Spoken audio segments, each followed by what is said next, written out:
Hey friends, welcome back. We're on chapter 8 of The Great Brain at the Academy. This is called The Mental Marvel. Tom had never liked liver and wouldn't eat it on a bet.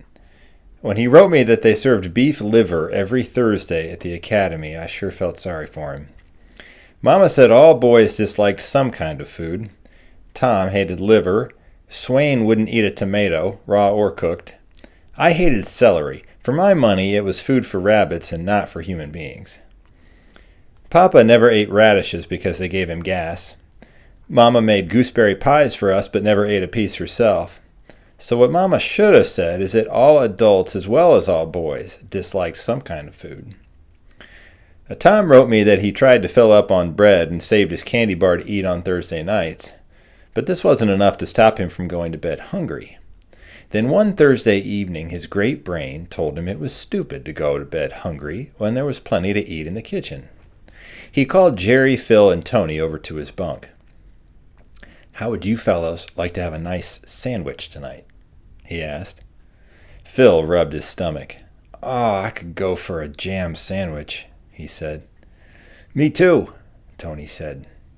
Jerry nodded. "I guess we all could, but how are we going to get them?" "We wait until the priests have gone to bed," Tom said, "and then sneak down to the kitchen." "It's too risky," Phil said. "One of the priests might come into the kitchen to get a glass of milk or something." "And besides," Tony said, "that would be stealing." "No, it wouldn't," Tom said. "Our parents are paying for our room and board. The food in the kitchen is there to feed us. So how can you call it stealing when we're just taking something that belongs to us?" Phil shrugged. "All right," he said. "Maybe it isn't stealing, but it is too risky. We might even be expelled if we're caught." Jerry looked disgusted. "There goes the worry wart again," he said. "We haven't even entered the kitchen, and he already has us expelled." "I wish you would stop calling me a worry wart," Phil said. "I'll stop when you stop acting like one," Jerry said. "Hey, no sense in arguing," Tom said. "You and I will raid the kitchen, Jerry, and if Phil and Tony are afraid, we'll bring them back a sandwich." Tom guessed right what Jerry would say. "If they want a sandwich, let them come with us," Jerry said. "I'm not afraid," Tony said. "Yeah, me neither," said Phil. "All right," Tom said. "Just stay awake until the other fellows are asleep." Tom lay awake, his stomach growling from hunger, until he was sure everybody but his three friends were asleep. But Jerry was the only one who wasn't asleep. They had to wake up Phil and Tony. They put on their slippers and slid down the banister to the ground floor. There was enough moonlight coming through the kitchen windows for them to see. Tom found a loaf of bread and sliced it. Then he got a piece of leftover baked ham from the icebox. Tom made himself a ham sandwich while his three friends made jam sandwiches. When they finished eating, Tom was still hungry and made himself a jam sandwich. "Hey, let's all have another one," Jerry said. "And how about a glass of milk?" "Why not?" Tom said. Jerry patted his stomach after they had finished. "This is the best idea your great brain ever had," he said. "We can come down here every night and have a feast." "No, we can't," Tom said. "Father Petrie would get suspicious. We'll only come on Thursday nights. You fellows know that's the night we have liver, and I can't eat it." Now, the following Thursday night, Tom and his three friends again raided the kitchen. Again, Jerry said it was the best idea Tom's great brain ever had. But he was singing a different tune 1 week later. The four of them were sitting in the kitchen, eating jam sandwiches and drinking milk when the kitchen lights went on. Standing in the doorway were Father Rodriguez and Father Petrie. Although Tom and his friends had on white nightgowns, they sure didn't look like four little angels. Angels don't have jam on their mouths and guilty looks on their faces. "Finish your sandwiches and milk, boys," Father Rodriguez said, looking like a cat that has just cornered 4 mice. "You will all report to me in my office immediately after school tomorrow." Then he turned and walked out of the kitchen. Tom stared at Father Petrie. "How did you know?" he asked. "Bless my soul, Thomas," the fat priest said. "A cook knows what's in his kitchen, just as a boy knows what's in his pockets. I missed the bread, jam, and milk taken the last 2 Thursday nights." Tom and his 3 friends finished their sandwiches and milk, but without much appetite. As they started up the stairway to the dormitory, Phil turned to Tom. "You and your great brain sure got us into a mess this time," he said. "I just knew we would get caught." "If you knew," Jerry said, "why'd you come with us?" "'Cause I'd rather get caught," Phil said, "than have you and Tom think I was afraid." "Yeah, me too," Tony said. "Don't worry, fellas," Tom said. "I'll take all the blame." Phil grunted in disgust. "You took all the blame last time," he said, "but Jerry, Tony, and I ended up peeling spuds for 3 weeks. The next day, Tom felt a little hurt because Phil and Tony seemed to be avoiding him. A few minutes after 3 o'clock that afternoon, they all stood before Father Rodriguez in the superintendent's office. The priest rubbed his forehead as if very tired.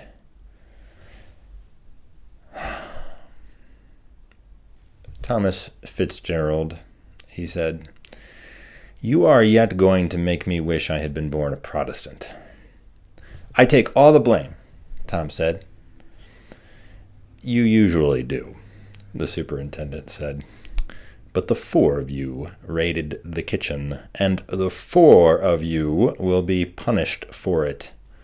Making you peel potatoes or cleaning the washroom seems to have had no effect upon your deportment, but I do have a punishment in mind that may make you wish you had never raided the kitchen." Tom couldn't think of any punishment worse than peeling spuds or cleaning the washroom. "What's that?" he asked. "Twice each school year," Father Rodriguez said, "I permit all the students to attend the Salt Lake Theater. Our first trip to the theater is this coming Saturday afternoon. But now you 4 boys aren't going to be permitted to go." "Please don't do that," Tom pleaded. "I've never been inside a theater.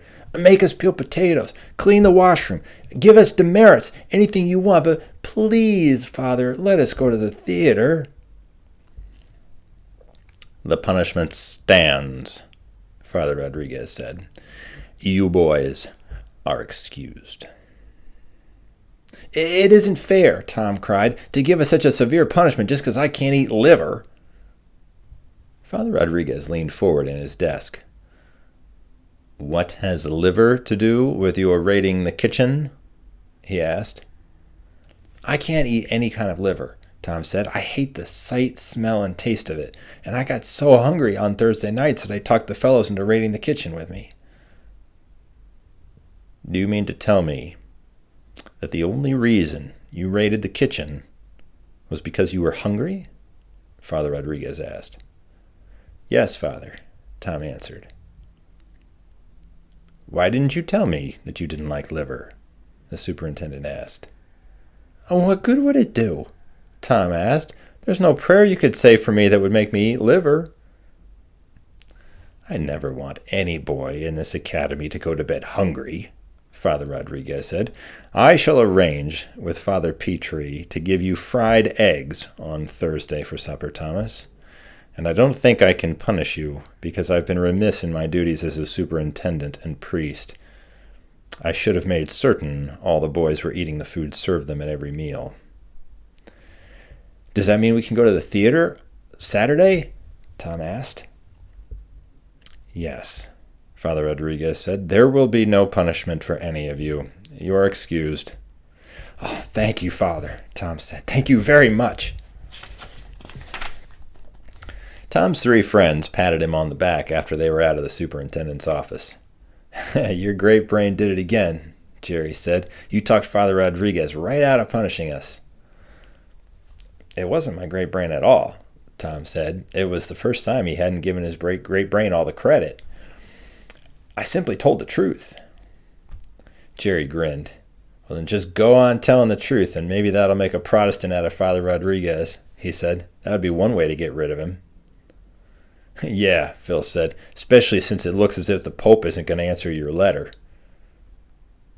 Tom couldn't help feeling that maybe Father Rodriguez wasn't such a bad fellow after all. Well, just what makes you think any other superintendent would be any better? He asked. Anybody, Jerry said, would be better than Father Rodriguez.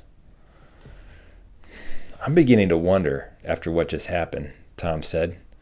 It's like my father used to say when we went on a fishing and camping trip and the road was bad. There's always a worse road than the one you're traveling on.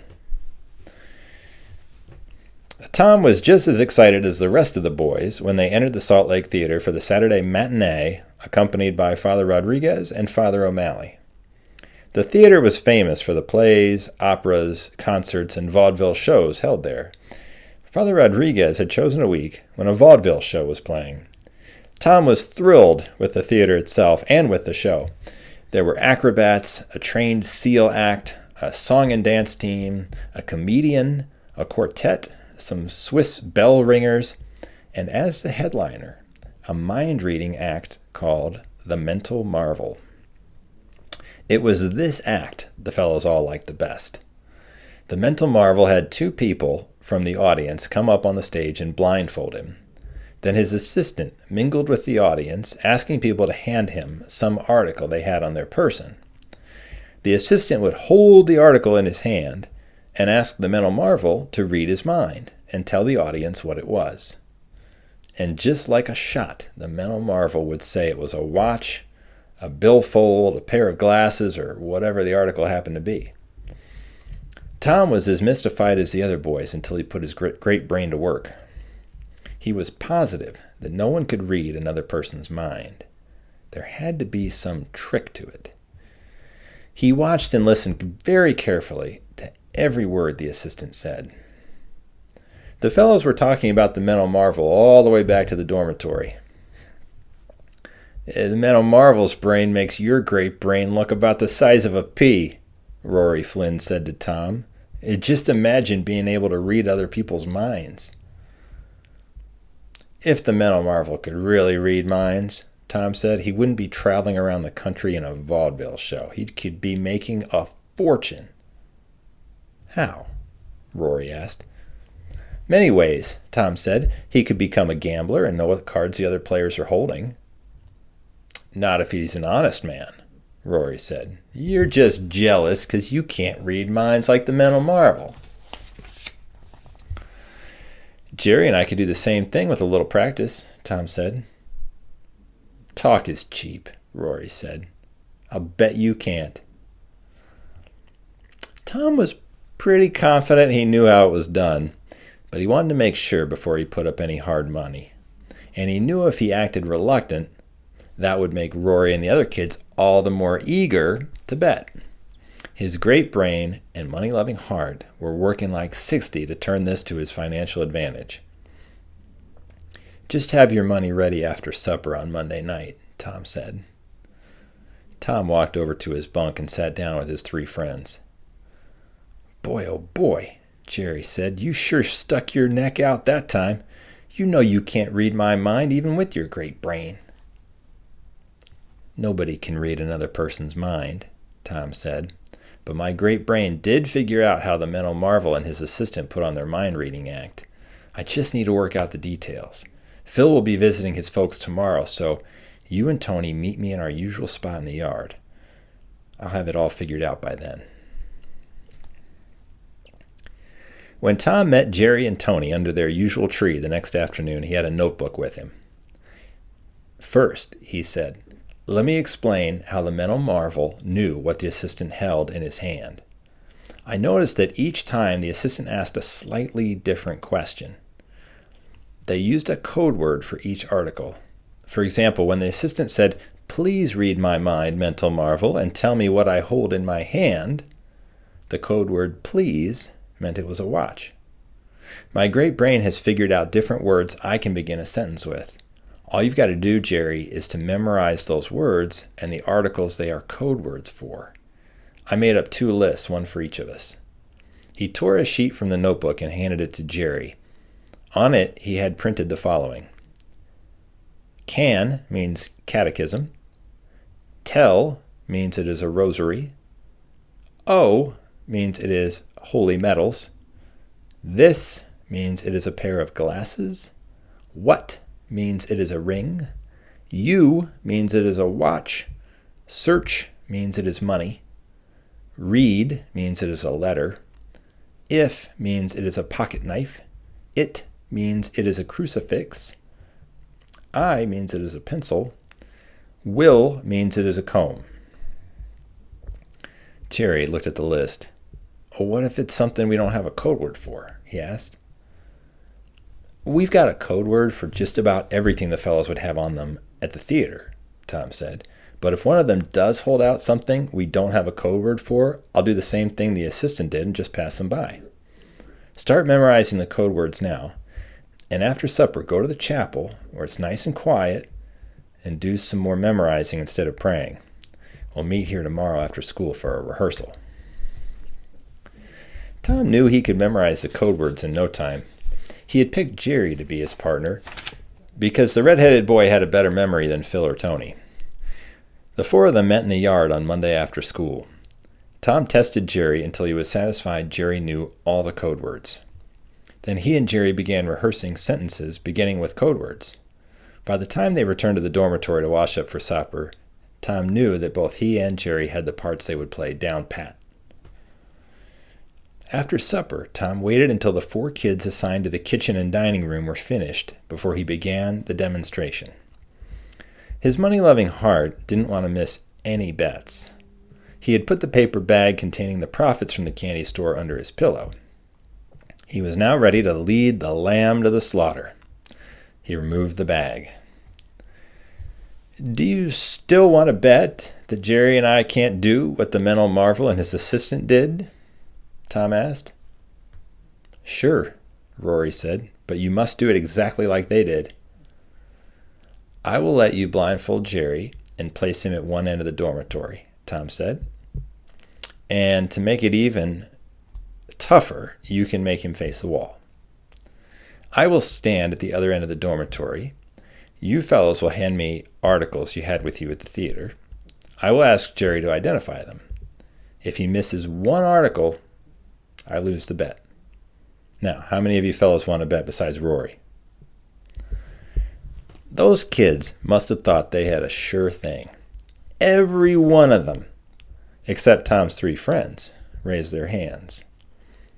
Phil, Tom said, you go to the top of the stairway and act as a lookout. Tony, get a notebook and write down the name of each fellow and how much he bets. Tom then dumped his profits from the candy store onto his bunk. Get in line now to bet, he said. You tell Tony how much you want to put down. He'll write your name and the amount and hand the money to me. I'll drop it in the paper bag and then cover each bet with my own money. After all bets are made, my brother Swain will hold the stakes. If you fellows win, he can take the notebook and pay each of you double the amount you bet from the paper bag. Any questions? The boys lined up like sheep waiting to be sheared by the great brain. Rory was first in line. I wish I had more than 40 cents to bet, he said. So do I, Tom said. So do I. Swain was next and bet 50 cents. This is one time your great brain and big mouth are going to cost you plenty, he said. A joke is a joke, but you can still call it off. If you're sure it can't be done, Tom said, why don't you bet $1? 'Cause 50 cents is all I've got, Swain said. By the time all the bets had been placed, there was more than $10 in the paper bag. Tom stood to make a fortune if he and Jerry didn't make a mistake. And he stood to lose a fortune if they did. If that happened, his money-loving heart would break wide open. All right, Rory, he said, take Jerry to the end of the dormitory, blindfold him, and face him against the wall. The rest of you, get ready to hand me articles you had on you at the theater.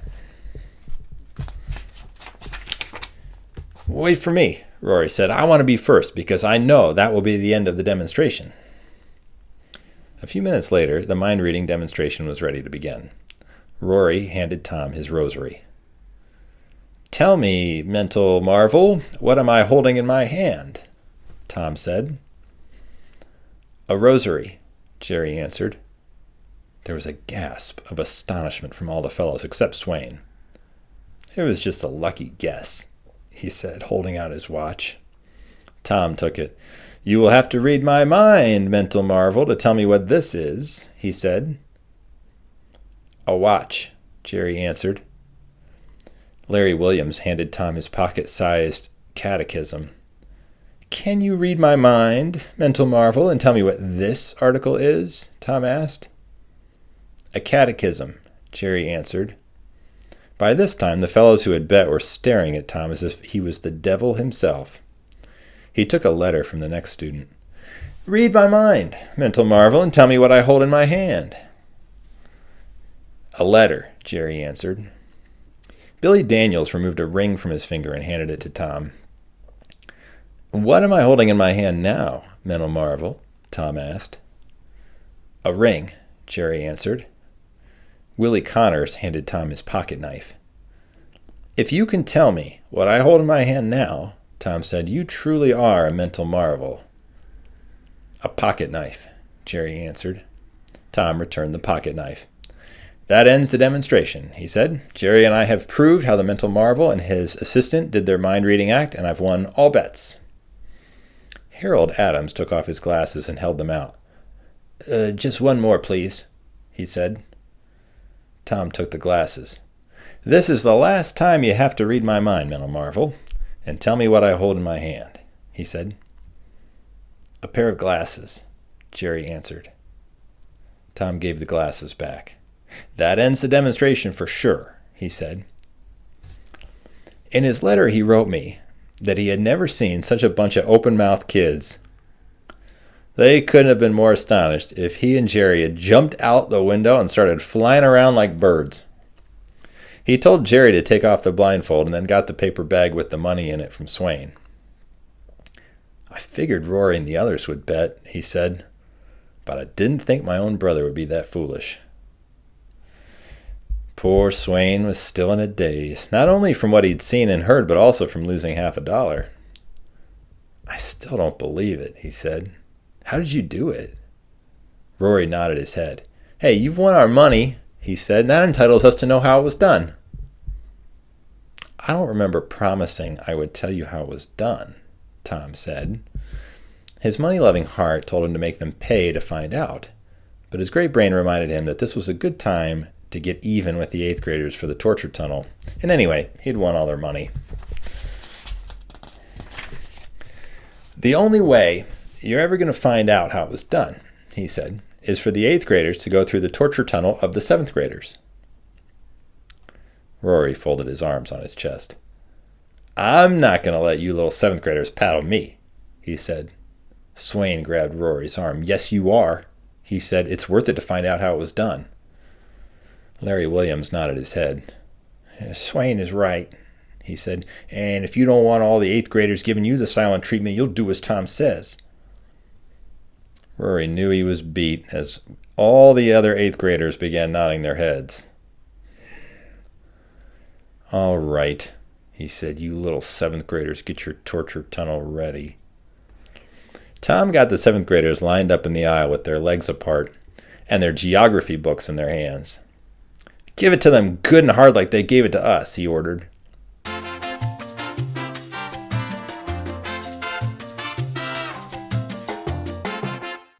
After the last 8th graders had crawled through the torture tunnel, all the kids gathered around Tom.